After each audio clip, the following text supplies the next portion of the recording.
लू के बारे में जानेंगे कि आखिर लू क्या है। आप लोग जानते हो लू किसे कहते हो? नहीं जानते ना? तो हम अभी आपको बताएंगे कि गर्मी के मौसम में ये जो गर्म हवाएं चलती हैं, जो बहुत तेज चलती हैं, जिसका तापमान 45 से 50 तक पहुंच जाता है, तो उनको हम गर्म हवाएं कहते हैं। और ये अधिकांशतः मई माह में चलती हैं और जून तक भी चलती है। तो जो लू है, ये गर्म हवाएं पूरे शरीर को पूरी तरह से गर्म कर देती है। तो जिस व्यक्ति को लू लग जाती है तो वो उसको बहुत समस्याओं से जूझना पड़ता है। तो हम आपको बताएंगे कि लू जब लग जाती है तो उसके क्या लक्षण होते हैं। तो जैसे किसी व्यक्ति को जब लू लग गई तो उस व्यक्ति को का सिर चक्कर करने लगता है, मतलब सिर दर्द होने लगता है और उल्टियाँ आने लगती हैं, दस्त शुरू हो जाते हैं और उसको प्यास ज़्यादा लगने लगती है, डिहाइड्रेशन की समस्या आ जाती है, शरीर में पानी की कमी हो जाती है। तो इस तरह से व्यक्ति बिल्कुल पूरी तरह से अचेतावस्था में पहुंच जाता है और धीरे धीरे यहाँ तक कि अगर समय से इलाज ना हुआ तो व्यक्ति की मृत्यु तक हो जाती है।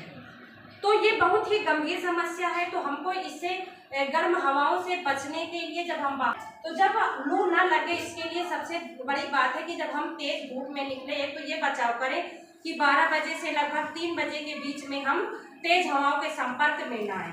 बाकी तो इससे बचने के लिए सबसे पहले हमको सूती कपड़े से स्वयं को ढककर चलना है। अगर हमारे पास छतरी है तो हम छतरी लगा करके, छाता जिसको कहते हैं, उसको लगाकर हमको चलना है।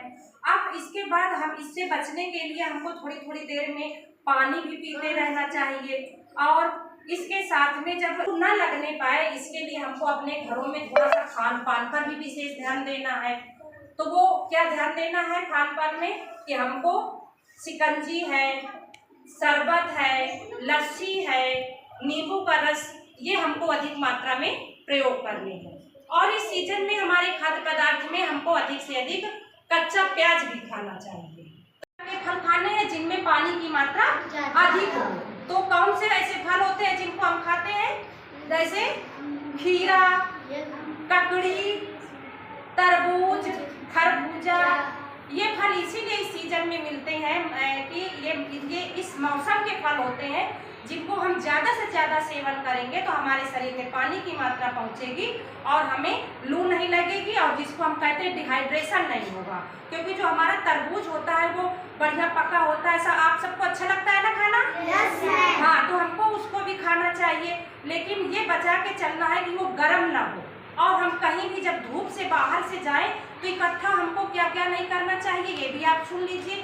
तुरंत ठंडा पानी नहीं पीना है। क्या नहीं करना बच्चों? ठंडा पानी नहीं पीना। क्योंकि हम ज्यादातर बच्चे करते क्या है कि फ्रिज खोलते हैं, तुरंत पानी पीने लगते हैं, तो ये बहुत नुकसानदायक होता है। तो हमको जब हमारा शरीर गर्म होता है, मतलब धूप से जब हम जाते हैं तो हमको तुरंत ठंडा पानी नहीं पीना है। और तुरंत ठंडी चीज़ों का कि आइसक्रीम है, कुल्फी है, तुरंत उनको नहीं खाना है। हम थोड़ी देर रुकेंगे पहले, फिर उसके बाद जब हमारे शरीर का तापमान बराबर हो जाएगा, जब अपने घर पहुंच जाएंगे, थोड़ा नॉर्मल अवस्था में पहुंचेगा, तब हम उसके बाद धीरे धीरे मतलब ठंडा पानी भी पिएंगे। वो भी घड़े का पिए तो ज़्यादा फायदा करता है। और साथ में लिक्विड जिसको कहते हैं द्रव, तो जिसको हमने बताया कि जैसे शिकंजी पीना चाहिए, लस्सी है और नींबू डाल करके शरबत पीना चाहिए। तो इस तरह से जब हम इन चीज़ों को खाएंगे और तो सावधानी बरतेंगे तो हमें लू नहीं लगेगी और हम स्वस्थ रहेंगे। तो जब लू लग जाती है तो हमको क्या करना चाहिए?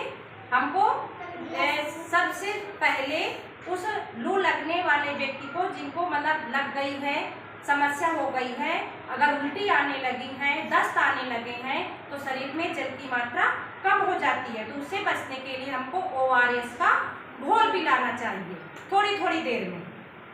और अगर तुरंत ORS नहीं मिलता है, हमारे पास घर में नहीं उपलब्ध है, तो हमको 1 चुटकी नमक, 1 चम्मच चीनी और कुछ बूंदे नींबू की रस की 1 लीटर पानी में हमको मिला करके रोगी को थोड़ी थोड़ी देर में मिलाते रहना चाहिए, जिससे उसके शरीर में पानी की मात्रा की जो कमी हो गई है वह पूरी हो जाती है। और इतना प्राथमिक उपचार करने के बाद यदि समस्या और भी बिगड़ रही है, रोगी को और नुकसान पहुंच रहा है, तो हमें तुरंत अपने आसपास के डॉक्टर को अस्पताल में ले जाकर के दिखाना चाहिए, जिससे कि व्यक्ति की लू लगने से मृत्यु न होने पाए। इसके लिए हमको इन विभिन्न बातों को ध्यान में रखते हुए सावधानी अपनाना चाहिए।